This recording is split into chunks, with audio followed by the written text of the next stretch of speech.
अर्थात कहने का मतलब है सबसे पहले आवर्त सारणी किसने बनाई थी? मेंडलीव ने। लेकिन आधुनिक आवर्त सारणी का जनक होगा तो जनक कौन होगा? हेनरी मॉजले। हेनरी मॉजले। आधुनिक आवर्त सारणी का जनक कौन? हेनरी मॉजले। अब देखो हेनरी मॉजले ने बताया क्या था? अरे आवाज मत करो भाई, चालू करवाता मैं। मेंडलीव की आवर्त सारणी किस पर आधारित थी? परमाणु भार पर। जबकि जो आधुनिक आवर्त सारणी थी ये आधारित थी आपकी परमाणु क्रमांक पर। ठीक है भाई, आधुनिक आवर्त सारणी किस पर आधारित थी? परमाणु क्रमांक पर। और मॉजले ने इसके लिए एक आवर्त नियम दिया था, अर्थात मॉजले का आवर्त नियम क्या था? मॉजले का आवर्त नियम। मेंडलीव की आवर्त सारणी परमाणु भार पर आधारित थी और मेंडलीव का आवर्त नियम था आपका कि तत्वों के भौतिक तथा रासायनिक गुणधर्म उनके परमाणु भार के आवर्ती फलन होते हैं। जबकि आधुनिक आवर्त सारणी के लिए मॉजले का आवर्त नियम क्या था? कि तत्वों के भौतिक तथा रासायनिक गुणधर्म उसके परमाणु क्रमांक के आवर्ती फलन होते हैं। ठीक है भाई, तो आधुनिक आवर्त नियम कौन सा होगा? कि तत्वों के भौतिक तथा रासायनिक गुणधर्म उसके परमाणु क्रमांक के आवर्ती फलन होते हैं। क्यों होते हैं? क्योंकि मॉजले के द्वारा जो आवर्त सारणी बनाई गई थी वो किस पर आधारित थी? परमाणु क्रमांक पर। अब देखो इसने जो आधुनिक आवर्त सारणी बनाई थी मॉजले ने, इसमें वर्गों की संख्या कितनी थी? 18 तो थी वर्ग, और आवर्तों की संख्या कितनी थी? 7। ठीक है भाई, 7 आवर्त और वर्ग कितने थे? 18। अब बात रह गई वर्ग किस तरह से व्यवस्थित किए हुए थे और आवर्तों को किस स्थिति में व्यवस्थित किया था उसने। देखो इस तरह से जो खड़ी रेखाएं थी इन सभी को नाम दे दिया उसने वर्ग। कहने का मतलब ये सारी की सारी रेखाएं कौन सी है? ऊर्ध्वाधर रेखाएं। तो ऊर्ध्वाधर खानों को तो कह दिया उसने वर्ग, तथा इस तरह से जो क्षैतिज पंक्तियां बनी हुई थी क्षैतिज पंक्तियों का नाम क्या दे दिया उसने? आवर्त। इसका मतलब क्या हुआ? 1 2 3 4 इस तरह से जितने भी पंक्तियां आ रही हैं ये सारे के सारे ऊर्ध्वाधर स्तंभ क्या कहलाए? वर्ग। और आवर्त कितने थे इसकी में? 7। तो इस तरह से 18 तो थे आवर्त, और ये वाले क्या थे? 1 2 3 इस तरह से क्या होते? सॉरी, ये तो थे वर्ग और ये क्या थे? आवर्त। ठीक है, अब दूसरी बात रह गई कि जो मॉजले था, मॉजले ने आवर्त सारणी में इन वर्गों को किस तरह से व्यवस्थित किया और आवर्तों को किस तरह से व्यवस्थित किया। इसने देखो वर्ग 18 वर्गों को कितने भागों में विभाजित कर दिए? 4 भागों में। एक तो था आपका एस ब्लॉक, दूसरा था आपका पी ब्लॉक, और तीसरा था आपका डी ब्लॉक, और एक कौन सा था? F block. अब देखो थोड़ा सा ध्यान से, यहाँ से आया हुआ क्वेश्चन है ग्रुप डी में कि एस ब्लॉक में वर्गों की संख्या कितनी होती है। तो एस ब्लॉक में वर्ग रखे थे इसने 1 और 2। कहने का मतलब है वर्ग संख्या 1 और वर्ग नंबर 2 को किसके अंदर रखा था इसने? एस ब्लॉक के अंदर। और जो वर्ग संख्या 1 के तत्व है इन सभी तत्वों को कहा जाता है क्षारीय धातु। अर्थात वर्ग संख्या 1 के तत्वों का नाम क्या था? क्षारीय धातु। और वर्ग नंबर 2 के तत्वों का नाम था क्षारीय मृदा धातु। क्षारीय मृदा धातु। ठीक है भाई, और पी ब्लॉक के अंदर कितने वर्गों को रखा था इसने? 6 वर्गों को। कौन कौन से? देखो 13 से लेकर और 18 तक के जो वर्ग थे उनको किस में रखा उसने? P block. इसका मतलब 13 14 15 16 17 और 18। तो इसका मतलब पी ब्लॉक के अंदर कितने वर्गों की संख्या कितनी थी? 6। रह गया डी ब्लॉक। इस डी ब्लॉक के अंदर उसने क्या रखा था? देखो 1 से 2 तक तो आ गए किसमें? एस ब्लॉक के अंदर। लेकिन डी ब्लॉक के अंदर कितने आए थे? 3 से लेकर और 12 तक के जो वर्ग थे वो किसके अंदर आ गए? आपके डी ब्लॉक के अंदर। अर्थात डी ब्लॉक के अंदर वर्गों की संख्या कितनी हो गई? 10। 3 से लेकर 12 तक कितने हो जाएंगे? 10। और यहाँ पर देखो पी ब्लॉक के अंदर कितने थे? 13 से लेकर 18 तक। तो 10 इसमें, 6 इसमें और 2 इसमें, टोटल कितने हो गए? हो गए 18। तो इसका मतलब इसने वर्गों को तो विभाजित कर दिया। लेकिन जो एफ ब्लॉक है, एफ ब्लॉक के अंदर इसने व्यवस्थित किया था किसको? लैंथेनाइड तथा एक्टिनाइड तत्वों को। ठीक है भाई, लैंथेनाइड और एक्टिनाइड तत्वों को। अब इसने लैंथेनाइड और एक्टिनाइड तत्वों को वर्गों में क्यों नहीं रख पाया? इसलिए नहीं रखा क्योंकि लैंथेनाइड और एक्टिनाइड जो तत्व थे उनके रासायनिक और भौतिक गुणधर्म बाकी इन सभी तत्वों से भिन्न थे। इसलिए इसने क्या किया? आवर्त सारणी से इनको अलग स्थान दिया था। ठीक है भाई, अब आ जाओ देखो सबसे पहले बात कर लेते हैं किसकी? एस ब्लॉक की। तो एस ब्लॉक में वर्गों की संख्या कितनी थी? दो वर्ग थे, कौन कौन से, पहला और दूसरा। देखो छोटी सी ट्रिक है इसकी, हैरीना की रब से फरियाद। देखो भाई, है का मतलब तो निकल के आता है आपका हीलियम, ली का मतलब लिथियम, ना से एन अर्थात सोडियम, और की से निकल के आता है आपका पोटेशियम, आरबी से निकल के आता है आपका आरबी, सॉरी रब से निकल के आता है आरबी अर्थात रुबिडियम, और से निकल के आता है आपका सीजियम, और फरियाद से निकल के आता है आपका फ्रांसियम। तो इसका मतलब ये वाले जो सात 1 2 3 4 5 6 7 के साथ जो तत्व थे ये किस वर्ग के अंदर रखे गए थे, वर्ग नंबर 1 के अंतर्गत। ठीक है, और वर्ग नंबर 1 के तत्वों का नाम क्या दिया था उसने, क्षारीय धातु,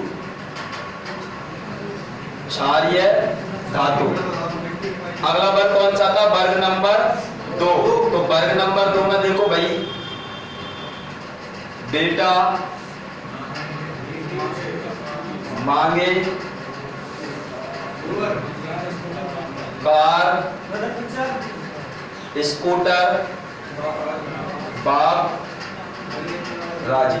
अब यहां से देखो भाई, बेटा से निकल के क्या आता है, बेरिलियम, और मांगने से क्या निकल के आता है, मैग्नीशियम, और कार से निकल के क्या आता है, कैल्शियम, स्कूटर अर्थात यहाँ से निकल के आता है एसआर अर्थात स्ट्रांसियम, और बाप से निकल के क्या आता है, बेरियम, और राजी से निकल के आता है आपका रेडियम।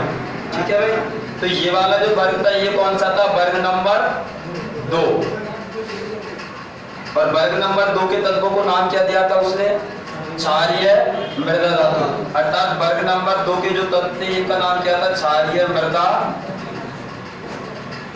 धातु के नाम से जाना जाता है। अब ध्यान रखना, क्षारीय धातु किस वर्ग के तत्वों को कहा जाता है, वर्ग 1 के, और क्षारीय मृदा धातु किस वर्ग के तत्वों को कहा जाता है, वर्ग नंबर 2 के। अब बात रह गई इनके इलेक्ट्रॉनिक विन्यास और संयोजकता की। तो इलेक्ट्रॉनिक विन्यास जो वर्ग नंबर 1 है, इन सभी तत्वों का इलेक्ट्रॉनिक विन्यास क्या होता है साहब, इसका तो होता है आपका S1 और इसका होता है S2, अर्थात वर्ग 1 के सभी तत्वों के बाह्यतम कोश का इलेक्ट्रॉनिक विन्यास कितना होता है, S1, अर्थात जो बाह्यतम कोश का इलेक्ट्रॉन होता है वो किस कक्षक के अंतर्गत आता है, S1 के अंतर्गत। और दूसरा जो वर्ग नंबर 2, इसके सभी बाह्यतम कोश के इलेक्ट्रॉनों में, बाह्यतम कोश के इलेक्ट्रॉन में कक्षक कौन सा होगा, S2। तो इलेक्ट्रॉनिक विन्यास क्या हो जाएगा, S1 S2। आपको ध्यान कैसे रखना भाई, वर्ग 1 के तत्वों का इलेक्ट्रॉनिक विन्यास S1 और वर्ग नंबर 2 के तत्वों का इलेक्ट्रॉनिक विन्यास होता है S2। अब बात रह गई संयोजकता की। जब देखो इसका इलेक्ट्रॉनिक विन्यास क्या है, S1, तो इसका मतलब क्या होगा, एक इलेक्ट्रॉन त्यागेगा और एक इलेक्ट्रॉन त्यागने पर आवेश कैसा आ जाएगा इस पर, +1। ठीक है, तो इसका मतलब जो वर्ग नंबर 1 है इसके सभी तत्वों की संयोजकता या ऑक्सीकरण कितना होता है, +1। ऐसे जो वर्ग नंबर 2 इसके सभी तत्वों की संयोजकता या ऑक्सीकरण कितना हो जाता है, +2। तो अब यहाँ पे देखो 3 चीजें हो गई, एक तो वर्ग नंबर 1 के तत्वों की संयोजकता या ऑक्सीकरण कितना, 1। वर्ग नंबर 2 के तत्वों की संयोजकता कितनी होती है, +2। वर्ग नंबर 1 के तत्वों को क्या कहा जाता है, क्षारीय धातु। वर्ग नंबर 2 के तत्वों को क्या कहा जाता है, क्षारीय मृदा धातु। वर्ग नंबर 2 के तत्वों को क्षारीय मृदा धातु के नाम से जाना जाता है। अब देखो भाई, थोड़ी इन तत्वों के और गुणधर्म में थोड़ी एक दो चीज। यहाँ से देखो कौन है भैया, यहाँ हाइड्रोजन है, सॉरी यहाँ कौन है, हाइड्रोजन। ठीक है, इस हाइड्रोजन के नाम होते हैं 5-7। देखो, भटकने वाला तत्व, ब्रह्मांड में सर्वाधिक मात्रा में पाया जाने वाला तत्व, या स्ट्रे तत्व, या सूर्य का अभिकारक तत्व, या सभी तत्वों की जननी। सारे के सारे नाम किसके, हाइड्रोजन के। दोबारा सुन लो, भटकने वाला तत्व, ब्रह्मांड में सर्वाधिक मात्रा में पाया जाने वाला तत्व, स्ट्रे तत्व, सभी तत्वों की जननी अर्थात सभी तत्वों का जन्मदाता किसे कहा जाता है, हाइड्रोजन को।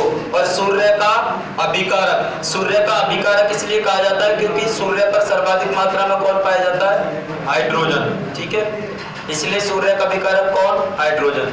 यहाँ पर देखो एक तत्व है कौन सा आपका? लिथियम। तो मैंने आपको एक ट्रिक लिखाई थी, कौन सी? आई लीला वाली लिखाई थी ना। तो उसमें आई से निकलता था हल्की और लीला से निकलता था लिथियम। तो आवर्त सारणी की सबसे हल्की धातु कौन सी होती है? लिथियम। दूसरी बात यहाँ पर एक तो है सोडियम, पोटेशियम, सीजियम, तीन तो ये आ गए। केरोसिन के अंदर किन किन धातुओं को रखा जाता है? तो मैंने शायद आपको पहले लिखाया था सोडियम और पोटेशियम को, लेकिन ध्यान रखना केरोसिन या मिट्टी के तेल के अंदर कितनी धातुओं को रखा जाता है? 4 धातुओं को। और 4 धातुएं कौन कौन सी है? देखो पहले ट्रिक देख लेना एक बार। आई का मतलब होता है वैसे माँ, आई ना कर बस आदि। यहाँ से देखो आई से निकल के आता है आपका आई अर्थात आयोडीन, और ना से निकल के आता है Na का मतलब सोडियम, और करवाने से निकल के आता है K अर्थात पोटेशियम, और साली से निकल के आता है आपका सीजियम। तो 4 धातुएं ऐसी जिनको केरोसिन का तेल या मिट्टी के तेल में रखा जाता है। आयोडीन, सोडियम, पोटेशियम और सीजियम, चारों के चारों धातुओं को कहाँ रखा जाता है? मिट्टी के तेल में। ठीक है, रह जाएगा यार। यहाँ पर देखो एक और है कौन सा? सीजियम। जो सीजियम धातु होती है, सीजियम धातु को का प्रयोग कहाँ पर किया जाता है? प्रकाश विद्युत सेल बनाने के लिए। ठीक है, सीजियम का प्रयोग कहाँ किया जाएगा? प्रकाश विद्युत सेल बनाने के लिए। अब देखो यहाँ पर रह गया, एक तो रह गया फ्रांसियम और यहाँ पर एक रेडियम। तो रेडियम और फ्रांसियम दोनों के दोनों क्या होते हैं? एस ब्लॉक के अंदर रेडियो एक्टिव तत्व कौन कौन से? क्वेश्चन ये बनता है। तो एस ब्लॉक के अंदर 2 रेडियो एक्टिव तत्व में कौन कौन सा? एक तो होगा आपका फ्रांसियम और एक कौन सा होगा? रेडियम। ठीक है, और रेडियो एक्टिवता का मतलब क्या होता है? थोड़ा सा ये और सुन लेना। रेडियो एक्टिव तत्व कौन कौन से इसके अंदर?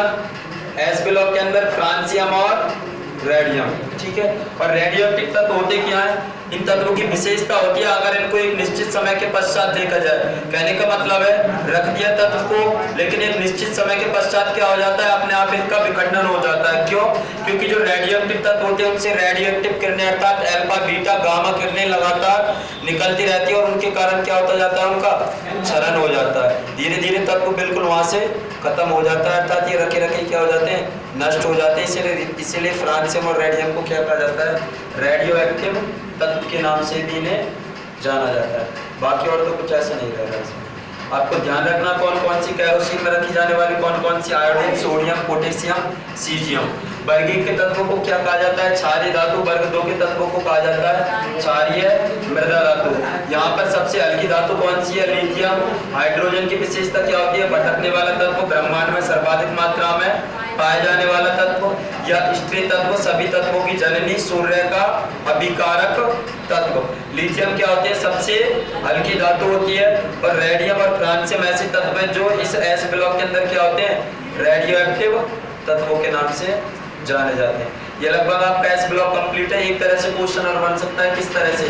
देखो यहाँ पर थोड़ा सा ध्यान से, ये तो क्या हो गया? वर्ग, लेकिन ये वाली जो रेखाएं बन रही है इस तरह से, ये क्या है? आपके आवर्त। ठीक है, ये आवर्त हो जाएंगे।